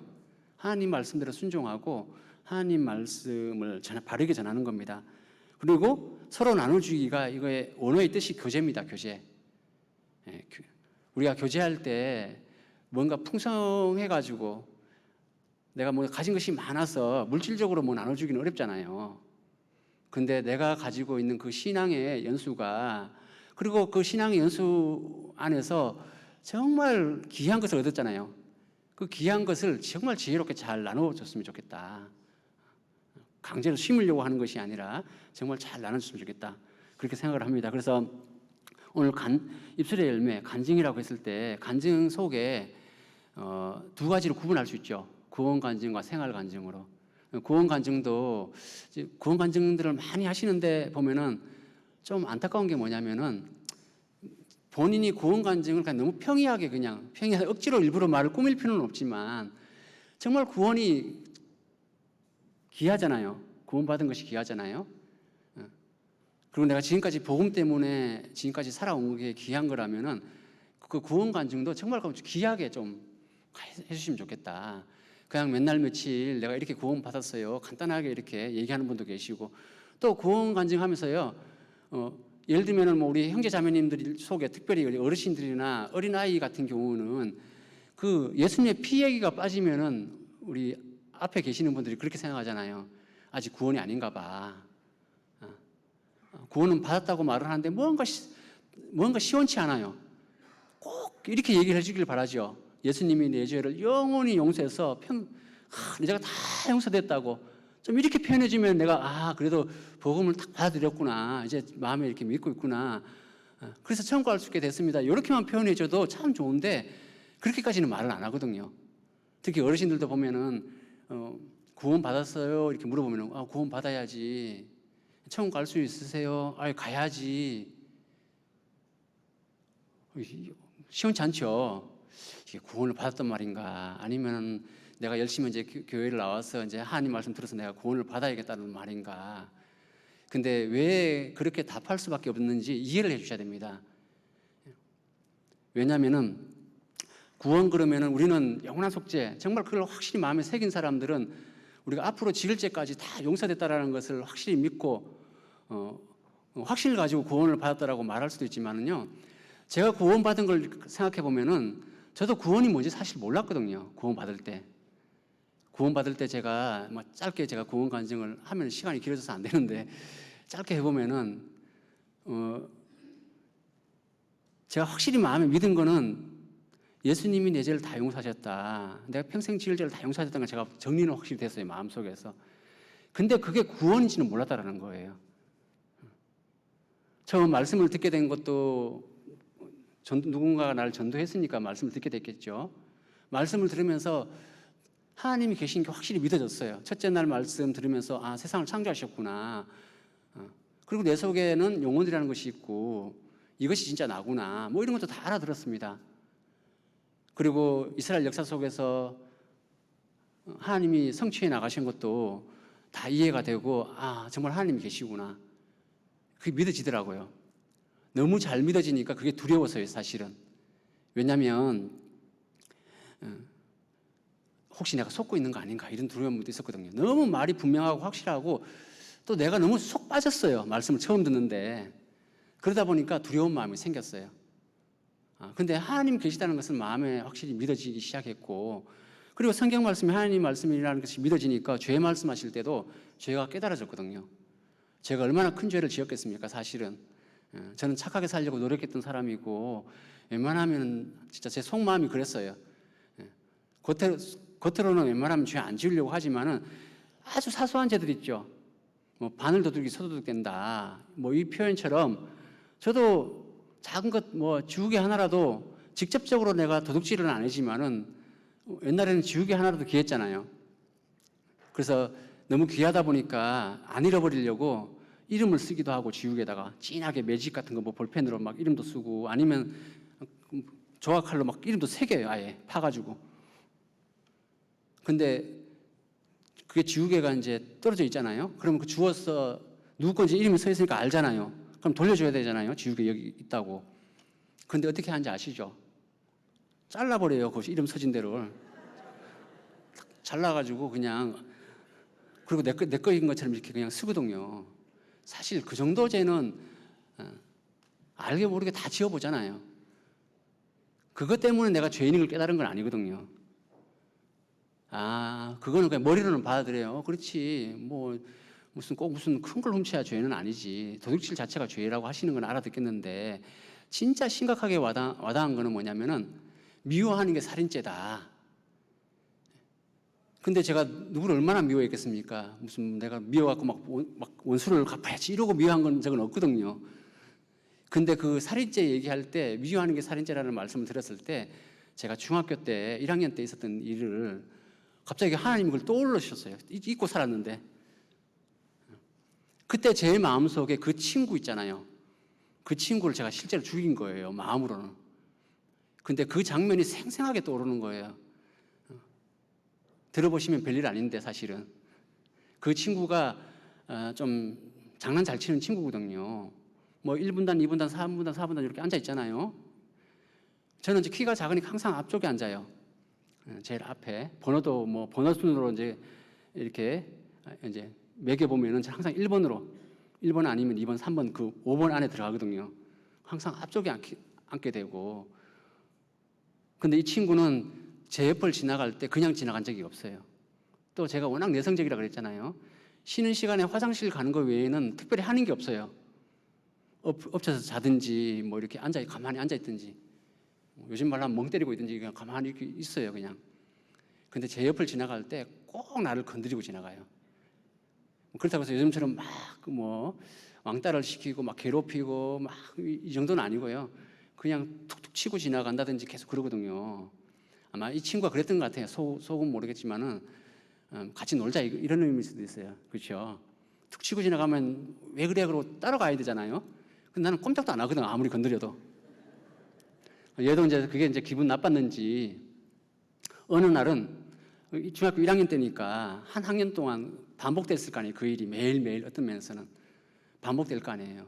나도 참는 게 한계가 있지. 어느 날은 그냥 어깨를 친 것도 아니고 뭐 좀 머리 만지면 기분 나쁘잖아요. 만지는 것도 기분 나쁜데 어떤 날은 머리를 막 아주 그냥 그 장난기 얼굴로 있잖아요. 아주 웃는 얼굴 이렇게 딱 때리고 또 앞에 가서 막 웃어 때려놓고 자기는 막 약간 놀리듯이. 얼마나 화가 났는지 그 순간은 어떻게 했을 것 같아요? 상상해 보세요. 별일 없었어요 사실은 겉으로는. 아무 일 없었어요 겉으로는 그냥. 근데 제 속마음에서는요 이런 마음인 거예요. 그대로 표현하자면 진짜 확 죽여버릴까 이런 마음이 딱 올라오면서요 막 머릿속에서는 막 이미 상상의 날개를 막 펴가지고요 그냥 돌덩이 하나 들고 가서 뒤통수를 그냥 팍 이런 느낌이에요. 느낌이. 칼이 있었다면 그냥 확 찔러버릴까 보다 막 이런 마음으로 막 30분인지 1시간인지 시간은 제가 정확하게 기억은 안 나지만 하여튼 그 막 화가 나가지고 분이 났는데 참는데요. 진짜 지금도 생생하잖아요. 막 표현하잖아요. 그냥 뭐 적나라하게 뭐가 뭐 행동을 옮긴 건 아닌데 진짜 이 마음이 느껴지면서 말씀 듣는데 그래 내가 어릴 때니까 그 순간 내가 그냥 아무 일 없이 지나갔지만 이미 내 마음속에서는 그 친구를 죽였어요. 그리고 그 친구가 죽든지 아니면 칼에 찔렸든지 아니면 뭐 어떤 좀 사고가 났을 거 아니에요. 막 경찰이 오고 선생님이 와서 너 왜 그랬냐 그러고 막 머릿속에서는 별별 생각을 다 하고 있는 거예요. 그리고 제일 심각했던 건 뭐냐면 항상 주위에서 너 얘는 착해. 원근이는 착해. 부모님도 항상 그랬거든요. 난 착하게 살아야지. 착하다고 하는데 더더욱이나 착하게 살아야지. 그리고 진짜 착하게 살려고 노력했던 사람이 그 순간 한 번의 잘못으로 문제아가 되고 막 경찰이 왔다 갔다 하고 이런다 그러면은 얼마나 부모님도 깜짝 놀래고 그 큰 요즘 말로 이슈가 되겠죠. 그러니까 그걸 상상을 하니까 도저히 그걸 행동으로 옮길 수가 없는 거예요. 용기도 없고 사실은 용기도 없지만은 상상해서는 이미 다 해버렸거든요. 내가 그래 속으로 그렇게 생각하는 거예요. 아이고 내가 착하니까 착해져야 되고 그리고 우리 부모님이 또 걱정하시지 또 선생님도 나를 착하다고 부르시는데 이 못된 애가 되면 안 되잖아요. 갑자기 왜 그랬냐고 그러고 그럴까 봐 그래 참자 하고 이제 딱 눌렀던 그런 마음이 있거든요. 근데 그게 일시적인 거잖아요. 뭐 하나님 내내 그런 것도 아니거든요. 근데 주의 말씀 듣는데 그것이 딱 생각이 나면서 그래 만약에 그때 내가 중학생 때가 아니고 내가 성인이 돼서 예를 들면 뭐 친구들하고 같이 놀다가 이제 술 한 잔 걸쳤어요. 술 한 잔 먹으면 어떻게 됩니까? 사람이 변하죠. 저도 술 먹어봐서 알거든요. 변합니다. 저도 그렇게 내성적이라고 말했던 사람이 술 먹으면요 달라져요. 평소에 묻는 말 외에는 대답 안 했다 그랬잖아요. 근데 술 먹으면은 확실하게 달라집니다. 저는 술 먹고 한 행동이 너무 생생하게 기억이 나니까 창피해 죽겠더라고. 노래방 같은 데 가면은 평소에 노래 부르라 그러면요, 내가 아는 노래 간신히 부를까 말까예요. 그래서 수학여행 갈 때도 노래 부르라 그러면은 옛날에 만화 영화 주제가 이런 거 불렀거든요. 푸른 바다 저 멀리 새 희망이 넘실거린다 뭐 그런 거 있잖아요. 미래소년 코난 뭐 이런 거 아주 그런 거 부르고 뭐 좀 그렇게 했는데 성인이 돼서 이제 사회생활을 하면서 술도 한 잔 걸치고 같이 어울리다 보니까 그냥 조용히 노래 부르는 게 아니야. 조심스럽게 이렇게 부르는 게 아니고 알죠? 뭐 드라마에서도 보면은 막 그렇게 하잖아요. 뭐 큰 사고는 안 쳐도 평소의 나의 모습은 아니에요. 그리고 더 중요한 것은 술 먹고 나면 진짜 개가 됩니다. 너무 지나치게 상상하지 마십시오. 본인하고 또 비교해가지고. 근데 이제 어찌됐든 죽을 뻔한 적도 두 번, 세 번 있고요. 뭐 크게 생각해서 두 번, 세 번이지. 진짜 사람이 술을 먹으면은 진짜 죽어요. 죽어도 몰라요. 제가 구원받기 전에 그런 일을 겪고 나서 진짜 이러다가 내가 죽을 수 있겠구나 그런 마음이 생겼을 때 얼마 안 돼가지고 제가 말씀을 드렸거든요. 그럼 청년 때이긴 하지만은 마음이 많이 공부할 때였던 것 같아요. 그래서 하나님이 저를 구원시킨 것 같아요. 그래서 그렇게 생각을 해보니까 정말 내가 성인이 돼서 만약에 술 한 잔 걸치고 어떤 그런 마음을 충동을 느꼈다 그러면은 아마 그 친구는 나한테 죽었을 수도 있겠다. 내가 이성적으로 자제할 수 없는, 통제할 수 없는 술의 힘이라는 게 있잖아요. 술의 힘을 빌려가지고 그냥 술김에 그냥 진짜 누구 말대로 이렇게 실수할 수 있겠죠. 그러니까 사람들이요, 뉴스에 나오는 사람들 보면은 살인을 해놓고도 하는 말이 있잖아요. 술김에 실수했습니다. 그게 진짜 술김이었는지는 모르겠지만은 양심이 알겠죠. 아니면 뭐 심신미약 뭐 이런 거 자꾸 해가지고 이제 그 최소한 어떤 사람을 죽인 거에 대한 어떤 큰 형벌을 피해 가려고 거짓말을 하는 사람도 많을 거예요. 근데 저는 아무리 술을 먹었어도요, 양심은 못 속일 거예요. 진짜 기억이 안 나는 건지 기억을 하면서도 술이라는 그 핑계를 대서 이 죄값을 낮춰보려고 뭐 형량을 줄여보려고 하는 건지 그거는 하나님 앞에는 피해갈 수 없을 겁니다. 근데 한 가지 확실한 거는 충분히 그럴 수 있는 소지가 있다는 걸 제가 그때 처음 느꼈어요. 너무 생생하죠. 그리고 또 한 가지 죄는 불효라는 것을 생각했을 때 제가 할머니를 너무 사랑했고 할머니 손에서 크다 보니까 할머니 없이는 못 산다고 생각했어요. 근데 제가 할머니한테 엄청난 불효를 했을 것 같죠. 근데 사실은 이것도 들어보면 별일 아니에요. 어릴 때는 그냥 지나왔어요. 이렇게 뭐 할머니가 하라는 대로 순종도 잘하고요. 장 보러 가면요, 제가 나서가지고 할머니 따라가가지고 할머니잖아요. 무거운 거 제가 다 이렇게 어린 나이인데도 초등학교 때부터 끙끙 이렇게 물건 들고 짐 같은 거 제가 다 들고 막 옆에 따라다니고 버스도 같이 타고 이렇게 해서 다녔거든요. 제가 부모는 있습니다. 근데 맞벌이를 하시다 보니까 집에 안 계셔가지고 할머니 손 잘하다 보니까 이제 그런 것이지 오해하지 마시고요. 그래서 어쨌든 간에 할머니한테 그렇게 하고 할머니가 그렇게 좋았어요. 그래서 할머니한테 물어본 적도 있거든요. 초등학교 4학년 때. 할머니, 사람이 죽으면 어떻게 돼요? 늙어서 아니면 병들어서 아니면 사고로 죽는데 어떻게 돼요? 근데 할머니가 하신 말씀이 있어요. 뭐라고 말했을까요? 그렇게 물어봤을 때 조그만 놈이 쓸데없는 생각한다고. 그래가지고요, 조그만 놈이지 나는. 초등학교 4학년 때니까 조금 했거든요. 그리고 제가 그 물어보기 전에 고민을 하다가 물어봤기 때문에 답이 없다라는 것 정도는 어느 정도 금방 받아들였어요. 할머니도 모르실 것 같더라고, 모르기는. 그래도 답답하다 보니까 물어봤는데 그렇게 말씀하시더라고. 그래서 그렇지. 괜히 마음만 어린 나이인데도 불구하고 죽음을 생각하니까 좀 이상해, 별로. 그리고 좋지 않아. 이거 생각하지 말자. 쓸데없는 것 같아. 그리고 이제 잊고 있었는데 그런 것도 생각이 나면서 이제 할머니한테 내가 불효를 했다는 생각이 들었거든요. 그게 뭐였냐면은 할머니가 제가 이제 군대도 갔다 오고 직장 생활을 하고 하면서 쭉 이제 성인이 돼서도 할머니가 어느 정도 2000년도에 돌아가셨는데 그때가 제가 나이가 몇 살이었겠어요? 나이를 밝히면 안 되지만 하여튼 청년 때입니다. 20대, 30대. 아니 30은 아니구나. 하여튼 그랬던 것 같아요. 30대 맞네. 그래서 30대 딱 이제 되는 나이였는데, 그래서 그때 돌아가셨는데 그 전에 있었던 일이니까, 구원받을 때, 그때 있었던 일이니까 생각을 해보니까요. 할머니가 저한테 저 아침에 이제 뭐 쉬는 날 되고 이러면은 저를 항상 깨우시잖아요. 그래서 아침에 오면은 꼭, 옛날 어른들은 이 먹는 걸 중요하게 여겨요. 그렇기 때문에 꼭 아침에 와서 깨워요. 쉬는 날도. 나는 그냥 늦게까지 일을 하다 보니까 설계 일을 했기 때문에 야근, 철야 이런 거 밥 먹듯이 했거든요. 쉬는 날은 그냥 하루 푹 그냥 쉬고 늦잠도 자고 뭐 필요하면 하루 종일 뭐 누워 있기도 하고, 그렇게 하루를 보내고 싶은데, 푹 쉬고 싶은데 아침에 와가지고 꼭 깨워요. 원근아 밥 먹고 자라. 한 번만 그러고 이제 안 먹는다고 했으면은 냅둬야 되잖아요. 20분, 30분 뒤에 와서 또 밥 먹고 자라, 밥 먹고 자라. 하루에 쉴 때마다 한 3번, 4번 그렇게 해보세요. 그것도 참 1년, 2년 그렇게 흘러가면서 계속 그게 반복된다고 생각해 보세요. 어느 날은 더 자고 싶은데, 좀 더 쉬고 싶은데 또 그러네. 또 똑같아. 아까하고 똑같 비슷한 마음이 막 흘러서 올라오더라고요. 막 올라오면서 뭐 할머니를 죽이고 싶다 이런 마음은 아니고요.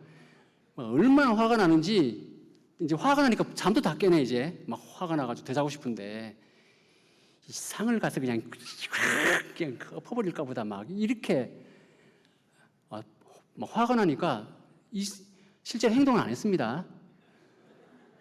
근데 막 진짜 막 마음에서는 막 이게 주춤주춤 하는 거예요. 이게 막 진짜 한바탕 해버려. 내가 한바탕 해버리면 이제 할머니가 다음부터는 안 할 것 같은 거예요. 그렇게 상상을 해본 거야 이제. 근데 문제는 다음에 안 하는 게 문제가 아니라 할머니가 나 때문에 너무 슬퍼하는 모습이 막 그려지는 거예요. 이 저놈이 미쳤나 왜 그러나 막 할머니가 막 그러고 계셔요. 상상 속에. 이렇게 행동하면 안 되지. 이유가 뭐냐면은 내가 착하잖아요. 착한 사람이 또 할머니한테 또 이렇게 그렇게 하면 안 되겠다. 이렇게 생각이 들어서 또 누워가지고 이렇게 삭혔어요. 그래, 참자. 할머니한테 내가 이렇게 하면 안 되지. 그리고 억제를 했거든요. 근데 그것이 딱 2가지가요. 내가 무슨 큰 사고를 치고 나쁜 짓을 하고 뭐 불효를 해가지고 막 부모님께 막 대들고 막 그런 성격도 아니지만, 근데 내가 상상한 것만 가지고도 이미 큰 불효 같다고 생각이 들었어요. 그때 그 마음이. 내가 왜 할머니를 내가 이렇게 좋아하는데 왜 이런 마음이 올라올까? 이게 이해가 안 됐어요. 제 자신이. 어린 나이인데도 불구하고. 어린 나이라고 해봐야 20대니까. 그때 그런 마음이 들면서 맞다. 우리가 큰 죄를 지어서 죄가 아니라 정말 하나님 앞에는 작은 것도 다 진짜 큰 죄구나. 그리고 나는 얼마든지 살면서 큰 죄를 지을 수 있는 그것을 가지고 있는 거예요. 그래서 그것을 확실히 생각하니까 그 죄 말씀 들을 때 마음에서 와닿는 거예요. 제가 죄에 대한 어떤 그 깊이가 와닿고, 그래 나는 죄인 맞아. 나는 지옥 가. 어떡하냐. 그러니까 하나님 있는 것도 믿어주고 내가 죄인인 것도 마음에서 받아들여지니까 심장이 그때부터 어떤 마음이냐면 진짜 콩닥닥 뛰는 거예요. 긴장하는 마음이 있는 거야. 나 이제 지옥 가는구나. 어떻게 해야 되냐. 근데 겉으로는 이렇게 말씀 이렇게 들었어요. 태연하게. 속에서는 너무 두려웠어요. 나는 지옥 간다. 근데 속으로 또 이런 마음도 생기더라고요. 저 말씀을 할 때는 뭔가 있겠지. 답이 있겠지. 또 이런 기대하는 마음도 있고 여러 가지 마음들이 같이 있었는데 아니나 다를까 마지막 날 복음 말씀 듣는데 예수 믿는 것이 그렇게 예수 믿고 천국이라고 그렇게 외치는 사람들의 말도 많이 듣고 또 기본적으로도 또 그런 상식을 가지고 있으니까 교회 다니는 사람은 예수 믿고 천국 간다, 하나님 믿고 천국 간다 그런 건 알잖아요. 근데 이해가 안 됐거든요. 왜냐하면 교회 다니는 사람들의 그 말과 행동이 제 착한 사람 입장에서 봤을 때는 이해가 안 되는 거야. 어떻게 말을 저렇게 할까? 나는 말도 가려가면서 하려고 속에서는 분명히 올라오거든요. 저도 똑같이.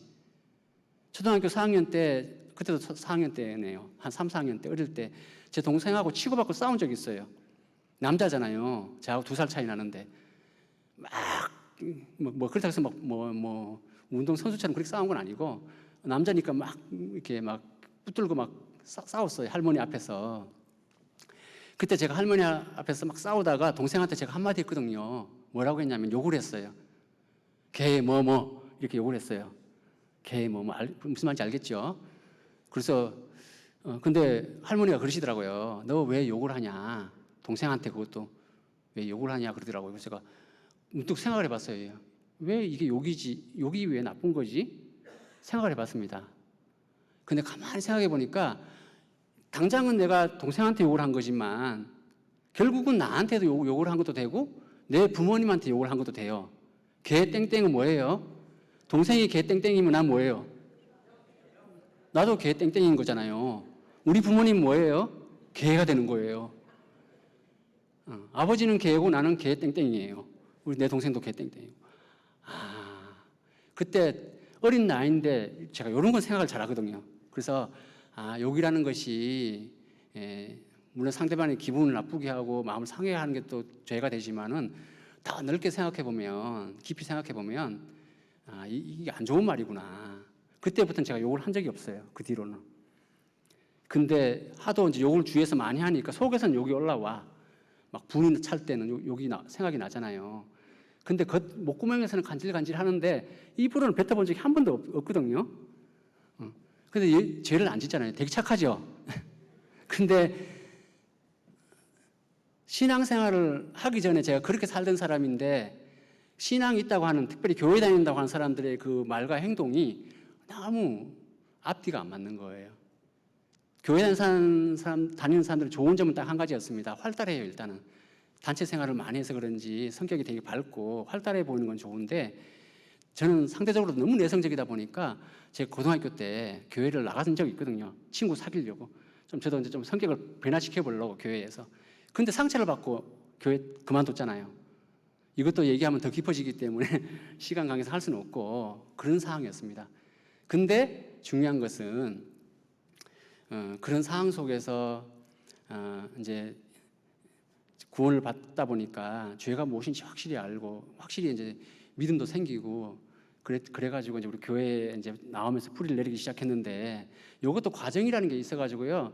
처음에 저는 우리 교회에 대한 어떤 경계가 엄청 컸었거든요. 너무 말씀은 분명하고 확실한데 너무 확실하니까 내가 이상한 데 빠졌을 수도 있다는 생각을 또 한편으로 마음이 있었어요. 은연중에. 뭐 그때는 제가 2단이니 3단이니 그런 말은 들어본 적은 없지만 좀 이상할 수도 있다. 그래서 이제 교회에 나와서 말씀도 저 혼자 나왔어요.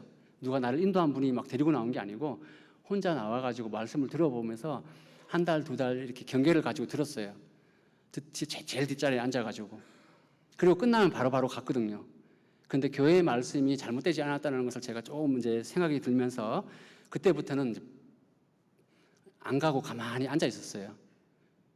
그러니까 그래도 저를 보신 분들이 계시잖아요. 그분들이 와서 이제 인사를 하더라고요. 어떻게 오셨어요? 뭐 이렇게. 그러면서 제가 한 분 한 분 친해지면서 교회 안에서 이렇게 확실하게 뿌리를 내렸지 처음부터 제가 그렇게 한 게 아니라는 겁니다. 그래서 교회에 와서 말씀을 들으면서 말씀의 분별력도 생기고 그리고 집회 말씀 들으면서 구원 확증도 하게 되고 형제 자매님들의 간증을 들으면서도 구원을 확증하게 되고 왜냐하면은 나는 구원이 뭔지 모르고 천국 갈 수 있다라고 이렇게 믿으면 천국 간다고는 배웠는데 구원 받았다고 다들 말씀하시는데 구원이 뭔지 모르겠어요. 근데 구원 간증을 들어보니까 과정은 다르지만은 똑같은 게 한 가지 확실한 게 있더라고요. 예수님의 피로 내 죄가 다 용서됐다라는 거. 그리고 그것을 믿고 감사하다라는 거. 그 마음이 똑같더라고요. 그렇구나. 우리 형제 자매님들이 다 이렇게 구원을 받았구나. 그러니까 나도 좀 안심이 되는 거예요. 근데 교제에 나와서 구원 의심을 했을 때도 정말 구원 의심을 했던 이유 중에 하나가 복음을 몰라서 구원 의심을 한 게 아니라 형제 자매님들의 간증을 들으면서 몇 장 몇 절 말씀으로 구원을 받았습니다. 그 말 때문에 제가 구원 의심을 하기 시작했거든요. 왜냐하면은 저는 몇 장 몇 절이 없었거든. 항상 청년들은 뭐 히브리서 9장 12절 염소와 송아지의 피로 아니하고 오직 자기 피로 영원한 속죄를 이루사. 하여튼 무슨 말씀을 하든지 간에 말씀을 하나씩 꼭 얘기하면서 저는 이렇게 구원받았습니다. 이게 정답 아닌 정답처럼 들리니까 나는 그게 없는 거예요. 근데 한참 제가 고민하다가 생각을 해봤습니다. 도대체 구원이 뭘까? 예수님의 피로 내 죄가 다 용서되는 걸 믿는 게 구원이잖아요. 나는 그렇게 믿거든요. 근데 그 말씀을 암송해야 구원이냐 이거예요. 그건 아니거든요. 정말 내가 구원받은 거는 예수님의 피가 나를 구원하신 게 맞고 내가 그 사실을 믿고 내가 감사하고 또 믿고 있잖아요. 지금도 교회에 나와서 말씀 듣고. 근데 그것을 무슨 어떤 정해진 틀에 딱 맞춰가지고 이렇게 구원 간증을 해야 구원입니다라고 기준을 만들어낸다 그러면요, 그건 문제가 있을 겁니다. 우리가 본의 아니게 잘못하는 것 중에 하나가 그런 게 많아요. 예를 들면 생활이 이만큼 변해야 구원입니다라고 생각하는 기준이 있거든요. 예를 들면 뭐 형제님 요즘 술 먹는 사람들이 많으니까 구원 받았다고 하는 사람이 술 먹으면 구원이 아니다. 성경에 어디에 그런 말씀이 있습니까? 없거든요. 구원받은 사람이 담배 피우면 구원이 아니다. 그렇게 말할 수는 사실 없는 겁니다. 만약에 술, 담배가 아니라 혹시 나도 버리지 않는 죄가 있다 그러면 똑같이 말할 수 있어요. 그렇잖아요? 꼭 술, 담배만 끊어야 구원이고 다른 죄는 지어도 괜찮느냐 이거예요. 한편으로 생각해 보면요, 술, 담배는 지극히 개인적인 문제예요. 그렇잖아요? 술 먹는 것도 나고 피우는 것도 나고 담배를. 근데 그분들이 특징이 교회에 오면요, 어쨌든 간에 형제 자매들한테는 술, 담배를 하는 걸 안 나타내려고 많이 조심하잖아요. 그래서 창원에 있을 때도 어떤 형제님이 그렇게 하셨다고 하더라고. 근데 우리가 구원 받은 것이 죄를 다 버려서 구원을 받는 게 아니기 때문에 제가 이렇게 말씀을 드리는 겁니다. 구원 간증을 하게 되면 그 속에 정말 생명이 있는지, 정말 생명이 있다 그러면 죄를 어떻게 버리고 살아야 될지, 그것이 간증으로 서로 배우고 이겨낼 수 있도록 도와줘야지 그냥 말 한마디로 구원이 아니다 이렇게 판단할 수는 없다라는 거예요. 제가 교제에 붙었으니까 이렇게 말씀을 드리지, 저도 만약에 교제 가운데 붙을 때 여러 가지 일들을 겪으면서 교제에 떨어졌다 그러면은 누가 저를 구원이라고 인정했겠어요. 저도 마찬가지입니다. 제가 제 자신을 바라보더라도 구원의 확증을 교회에 와서 확증이 된 것이지 그게 구원인지는 몰랐다라는 거예요. 내가 그렇게 믿게 된 것이. 그래서 구원 간증을 하게 되면 그런 것도 좀 살펴보시면 좋겠고, 생활 간증을 하더라도 생활의 변화라는 것도 믿음의 성장에 의해서 일어나는 것이 생활의 변화지 구원 받는다고 해서 180도 완전히 달라지는 거 아닙니다. 그래서 구원받은 형제 자매님들이 교회 안에 와서 제일 중요한 것은 정말 구원이 생명이 있다 그러면은 하나님이 잘하게 하신다는 겁니다. 말씀 한 곳에 찾아보겠습니다. 로마서 10장입니다. 로마서 10장.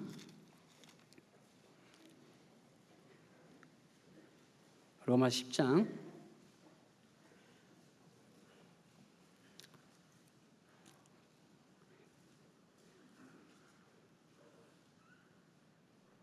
8절부터 10절까지 같이 읽어보겠습니다. 그러면 무엇을 말하느뇨? 말씀이 내게 가까워 내 입에 있으며 내 마음에 있다 하였으니 곧 우리가 전파하는 믿음의 말씀이라. 내가 만일 내 입으로 예수를 주로 시인하며 또 하나님께서 그를 죽은 자 가운데서 살리신 것을 내 마음에 믿으면 구원을 얻으리니 사람이 마음으로 믿어 의에 이르고 입으로 시인하여 구원에 이르느니라. 이 말씀을 잘 묵상해 보면요, 여기 이제 구원, 영혼의 구원도 포함되고 우리가 생활 구원도 이 속에 다 포함되어 있는 겁니다. 그러면 무엇을 말하느뇨? 말씀이 내게 가까워 내 입에 있으며 내 마음에 있다 하였으니, 정말 마음에 가득한 것을 입으로 말한다 그랬잖아요. 마음에 있는 것이 입으로 나오거든요. 세상 사람들을 욕 잘하는 사람들 특별히 보면요, 그 사람 속에는 욕이 가득 차 있어요. 그러니까 욕이 막 나와. 입만 벌리면 욕이에요. 뭐 꼭 싸울 때만 욕하는 것이 아니라 평소에 말 속에서도 욕이 나와요. 이해 가시죠? 대화해 보면 세상 사람들 평소에 일반적인 얘기 하는데도 시 땡땡 하면서 막 욕하잖아요. 그러면서 막 얘기를 해. 그런 사람이 제 가족 중에도 있습니다. 구원은 받지 않았는데 진짜 그렇게 왜 말할 때 저렇게 욕을 섞어가면서 말을 할까? 가득한 거예요. 마음에 분이 가득한 거예요. 구원받은 사람도 정말 구원받았다면 구원받은 것이 입으로 나와야 되잖아요. 근데 앵무새처럼 나는 구원받았어요, 이게 나온 게 아닙니다.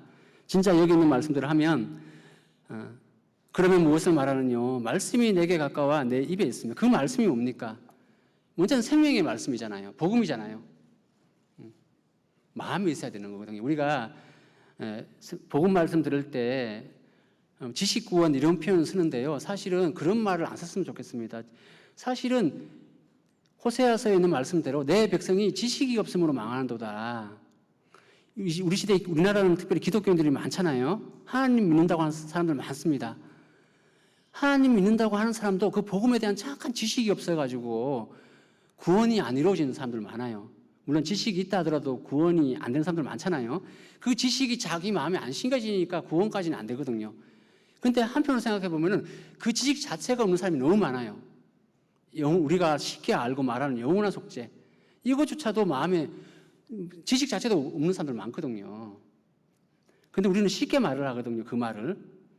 근데 정말 그 사실을 믿었다 그러면은 변화가 되도록 이끌어내야 되잖아요. 정말 생명이 있다 그러면 하나님의 자녀답게 사는 것이 무엇인지를 교제를 해서 일깨워주고 일단 입으로 뱉어내면은 어느 정도 속으로는 이거 아니겠지 하더라도 겉으로는 받아주면서 정말 구원받았으면 이렇게 살아야 되지 않겠냐고 같이 붙들고 말씀을 더 듣게 하고 구원 확증을 받게 하고 그리고 이제 신앙생활을 할 수 있도록 해야 됩니다. 그래서 여기 있는 말씀대로 그러면 무엇을 말하느냐? 말씀이 내게 가까워 내 입에 있으며 내 마음에 있다 했으니 그 말씀이 복음입니다. 곧 우리가 전파하는 믿음의 말씀이라. 온전한 복음이 온전한 믿음을 만들어내는 거잖아요. 그리고 내가 만일 내 입으로 예수를 주로 시인하며 주로 시인한다는 말이 아까 말씀드린 것처럼 그냥 내가 예수님의 피로 구원받았습니다. 이게 전부는 아니죠. 물론 그 말도 중요하다는 거예요. 그리고 그렇게 말을 했으면은 삶 속에서 예수님을 주라는 말이 구세주도 포함되고 내 삶의 주인으로 섬긴다는 뜻이잖아요. 하나님을, 예수님을 주로 섬기는 거잖아요. 그게 하나님의 자녀된 사람의 도리잖아요.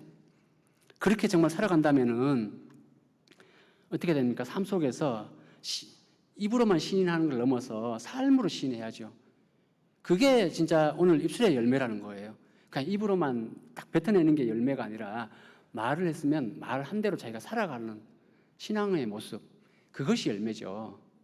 말과 행동이 일치가 됐을 때 그게 입술의 열매가 되는 것이지 그냥 말로만 정답만 얘기한다고 해서 입술의 열매라고 할 수가 없다라는 겁니다.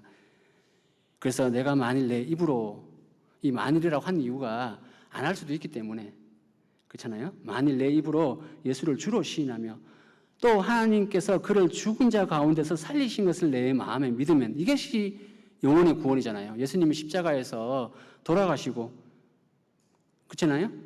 부활하셨잖아요. 이것을 마음에 믿으면 영혼의 구원을 얻은 거죠. 그리고 또 이렇게 정말 믿었다면 사람이 마음으로 믿어 의에 이르고 입으로 시인하여 구원에 이르니라. 구원을 다시 받는다는 말이라기보다도 구원을 확증하게 되고 정말 구원받은 사람으로서 살아가게 된다는 거예요. 성화라고 하잖아요. 점점 변화되는 삶. 그 삶을 살게 된다는 겁니다. 누가복음 말씀 찾겠습니다. 누가복음. 이제 빨리 좀 마무리하겠습니다. 이제 제가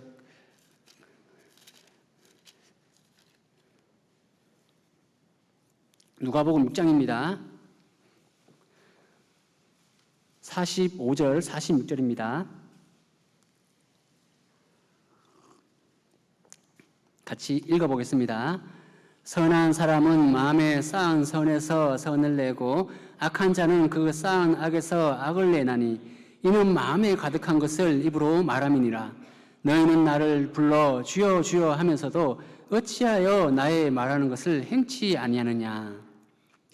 제가 일부러 이것을 붙여서 읽었는데 선한 사람, 도덕적으로 선한 사람은 착한 사람이잖아요. 그 착한 사람은 말을 하더라도 일단 착하게 말을 하려고 해요. 아까 제가 제 얘기를 한 것이 뭐 제 착하다는 걸 자랑하려고 했다기보다도 구원받고 나서 보니까 제가 착한 사람이 아니에요. 하나님 앞에는. 근데 도덕적으로는 제가 착하게 살려고 했던 것은 사실이니까 말씀을 드린 겁니다. 지금도 마찬가지예요. 구원받았다고 해서 제가 착하게 살려고 하는 것이 아니라 그 마음도 진실하다라는 거예요. 지금도. 그래서 제가 우리 형제 자매님들 보고도 구원받았다고 말로만 하지 말고 세상 사람들한테 전도하러 갔을 때도요. 우리는 막 말씀을 들어야 된다고 얘기하잖아요. 근데 내 모습이 그 모습 그분들에게 어떻게 비춰주고 있는지 좀 생각을 해보시라는 거예요. 제가 신안에 와서도 우리 어르신들이 열정을 넘쳐셔가지고요, 말을 엄청 강하게 하셔요. 제가 따라갔으면 저한테 말할 기회를 많이 주셔야 되는데 본인들이 더 말을 많이 해. 좀 제가 마음에 문제가 됩니다. 그리고 끝날 때 저보고 말씀 잠깐 해달래요. 그리고 말씀 잠깐 하고 마무리 기도해달라는 거예요. 그래서 내가 왜 따라하는지 모르겠더라고요. 기도하러 온 건가. 그분들한테, 이방인들한테 저희가 어떻게 비치겠어요? 목사라고 따라온 사람이 가만히 있고 자기들이 막 또 선후배잖아요. 친인척 관계잖아요.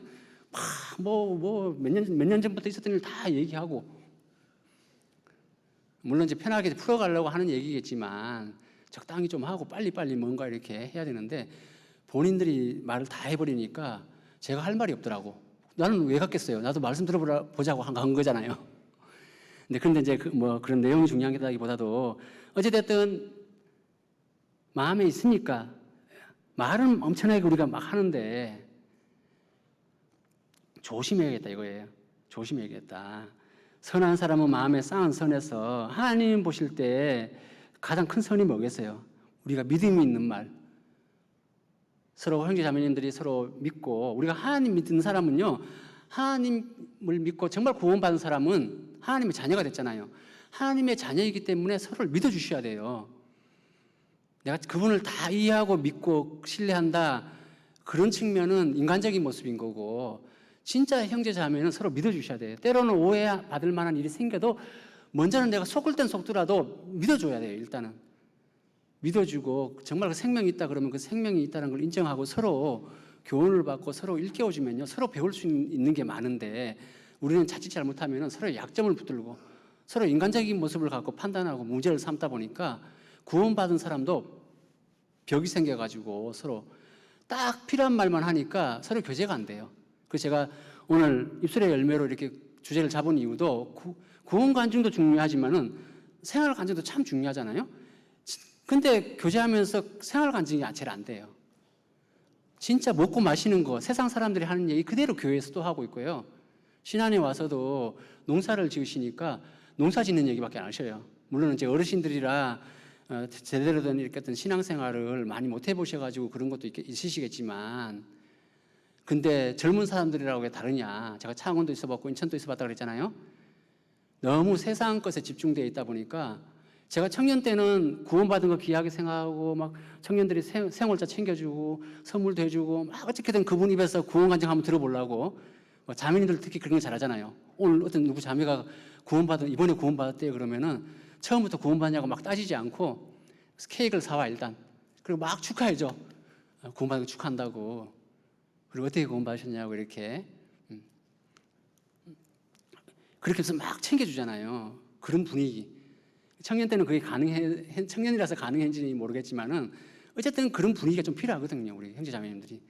그래서 정말 구원받은 것이 귀하면은 그 귀한 것을 서로 일깨워주고, 그리고 본인 입으로 그 구원 간증이 확실하게 나올 수 있도록 우리가 기다려주고, 막 이렇게 뭐라고 해가지고 막 안 하면 말씀 그것처럼 해가지고요 하면 부담스러워가지고 간증도 뭔지 모르고 구원이 뭔지도 잘 이렇게 확실치 않은데 거기에 대해서 우리가 그 말을 들으려고 하다 보니까 막 실수를 많이 하게 되는 것 같습니다. 그래서 선한 사람은 마음에 쌓은 선에서 선을 내고 악한 자는 그 쌓은 악에서 악을 내나니, 마음에 가득한 것. 그래서 우리가 정말 그 복음이 중요하다 그러면 복음을 일깨워주고, 또 생활 속에서 정말 내가 어떻게 귀하게 값진 부활을 가지고 살고 있는지, 또 내가 어떻게 변화됐는지 경험들이 많잖아요.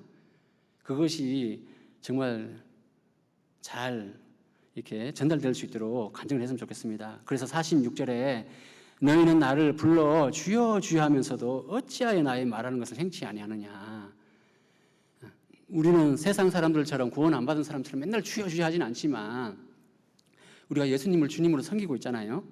그렇게 구원받았다고 말하면서 어찌하여 나의 말하는 것, 그게 뭡니까? 구원받은 사람으로서 합당한 모습으로 변화되지 않는 그 모습을 얘기할 수 있겠죠. 이것이 구원 안 받은 사람에만 해당되는 것이 아니라, 물론 여기 뒤에 반석을 얘기하고 있고 주초에 집을 지으라고, 반석 위에 집을 지으라고 말씀하고 있기 때문에 구원을 확실하게 하라 그 말도 되지만은, 확실한 사람도 주여 주여 하면서 그렇게 못 사는 경우가 많이 있기 때문에 제가 이런 말씀을 드리는 겁니다. 그래서 제가 실제로 구원받은 지 얼마 안 됐을 때 교회 안에서 그런 일도 겪었거든요. 어떤 서로 문제가 생겨가지고요, 약간의 어떤 갈등이 생겼잖아요. 문제가 생기니까 그분이 나한테 했던 말이 있어요. 마음이 서로 상해 있는 상태에서 나한테 한 말이 있어요. 좋을 때 그 말을 하면 참 좋겠어요. 이렇게 말을 했습니다. 내가 구원받으니까 참는 거예요. 딱 이렇게 말을 했어요. 그럼 나는 구원 안 받아 참냐고. 나도 구원받으니까 참지. 서로 참는 거잖아요.